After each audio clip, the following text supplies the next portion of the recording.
பார்த்தீங்கன்னா நம்ம இப்போது ரயில்வே ஸ்டேஷன் பக்கத்தில் வந்துட்டோம். இது என்ட்ரன்ஸு. நம்ம ஸ்டேஷனுக்குள்ளே வந்துட்டோம். ஸ்டேஷன் எவ்வளோ அனாமத்தாக இருக்குது பாருங்கள். இதுதான் லாஸ்ட்டு ஸ்டேஷன். இதுக்கப்புறம் எண்டு. இதிலேருந்து தான் எல்லா ட்ரெயினும் கிளம்பும். ஒரே ஒரு ட்ரெயின் தான் வரும்.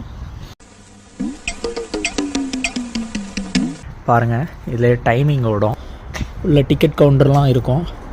பட் இன்றைக்கி டிக்கெட் கவுண்டர் வந்து க்ளோஸில் இருக்குது. பார்த்திங்கனாலே தெரியுது, டிக்கெட் கவுண்டர் க்ளோஸில் இருக்குது. எத்தனை மணிக்கு ஓப்பன் ஆகுன்றதை கொண்டு இதில் ஷோ பண்ணியிருப்பாங்க. டிக்கெட்டு இன்றைக்கி 10:10 தான் ஓப்பன் ஆகும் இங்கே உள்ள டைமுக்கு. அதாவது யூகே டைமுக்கு இன்றைக்கி 10:10 தான் இங்கே ஓப்பன் ஆகும். நம்ம இப்போது அதுக்கு முன்னாடி நம்ம இங்கே மிஷினில் எப்படி டிக்கெட் எடுக்கிறதுன்னு சொல்லி நம்ம பார்ப்போம். இதுதான் டிக்கெட் எடுக்கிற மிஷின். இந்த மிஷினில் நம்ம எப்படி டிக்கெட் எடுக்கிறன்றதை இன்றைக்கி பார்ப்போம்.